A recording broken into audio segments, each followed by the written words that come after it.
নাটকীয় লড়াইয়ে ক্রোয়েশিয়াকে হারিয়ে শেষ ১৬-এ রোনালদোর পর্তুগাল অসাধারণ এক নাটকীয় ম্যাচে ক্রোয়েশিয়াকে ২-১ গোলে হারিয়ে ২০২৬ বিশ্বকাপের শেষ ১৬ নিশ্চিত করেছে পর্তুগাল। টরন্টো স্টেডিয়ামে অনুষ্ঠিত এই ম্যাচে প্রথমার্ধে একের পর এক সুযোগ নষ্ট করলেও দ্বিতীয়ার্ধে দুর্দান্তভাবে ঘুরে দাঁড়ায় রবার্তো মার্তিনেজের দল। ক্রিস্টিয়ানো রোনালদোর পেনাল্টি থেকে সমতা ফেরানো গোল এবং যোগ করার সময়ে গনসালো রামোসের জয়সূচক হেডে উল্লাসে মাতে পর্তুগিজ শিবির। শুরু থেকেই বলের নিয়ন্ত্রণ ছিল পর্তুগালের দখলে। ম্যাচের চতুর্থ মিনিটেই রাফায়েল লেয়াওয়ের ক্রস থেকে ব্রুনো ফার্নান্দেসের পরপর দুটি শট দুর্দান্তভাবে রুখে দেন ক্রোয়েশিয়ার গোলরক্ষক দোমিনিক লিভাকোভিচ। এরপর রোনালদোর ফ্রি কিক, রেনাতো ভেগার হেড এবং ব্রুনো ফার্নান্দেসের কঠিন কোণের শট সবই ব্যর্থ করে দেন লিভাকোভিচ। অন্যদিকে ক্রোয়েশিয়া পুরো প্রথমার্ধে রক্ষণ সামলাতেই ব্যস্ত ছিল, ফলে গোলশূন্য সমতায় বিরতিতে যায় দুই দল। বিরতির পর আক্রমণাত্মক হয়ে ওঠে ক্রোয়েশিয়া। ৫৩তম মিনিটে জোসিপ স্তানিশিচের শটের গতিপথ বদলে ইভান পেরিসিচ বল জালে জড়িয়ে দলকে ১-০ ব্যবধানে এগিয়ে দেন।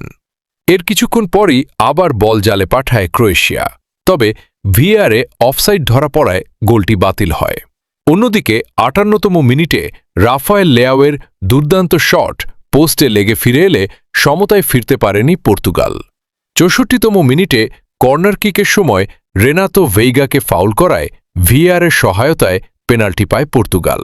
৬৮তম মিনিটে স্পট কিক থেকে ঠান্ডা মাথায় গোল করে দলকে সমতায় ফেরান অধিনায়ক ক্রিস্টিয়ানো রোনালদো।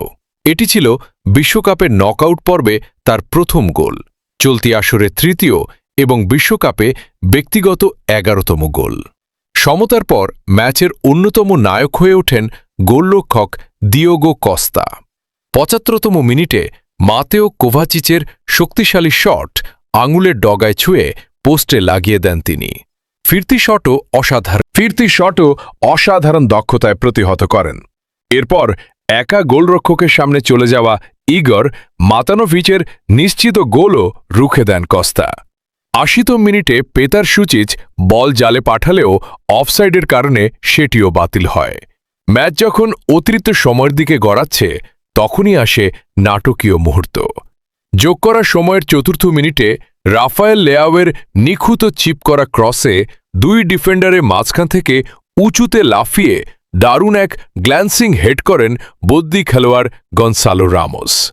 বল দূরের পোস্ট ঘেঁষে জালে জড়িয়ে গেলে ২-১ ব্যবধানে এগিয়ে যায় পর্তুগাল। শেষ মুহূর্তে ক্রোয়েশিয়া আরও একবার বল জালে পাঠালেও দীর্ঘ ভিএআর পর্যালোচনার পর সেটিও অফসাইডের কারণে বাতিল হয়। এই জয়ে পর্তুগাল বিশ্বকাপের শেষ ১৬ নিশ্চিত করেছে। পরবর্তী ম্যাচে তাদের প্রতিপক্ষ স্পেন, যারা অস্ট্রিয়াকে ৩-০ গোলে হারিয়ে নকআউট পর্বে জায়গা করে নিয়েছে। আগামী ৬ জুলাই শেষ ১৬তে মুখোমুখি হবে ইউরোপের দুই শক্তিশালী দল পর্তুগাল ও স্পেন। জয়ী দল উঠবে কোয়ার্টার ফাইনালে।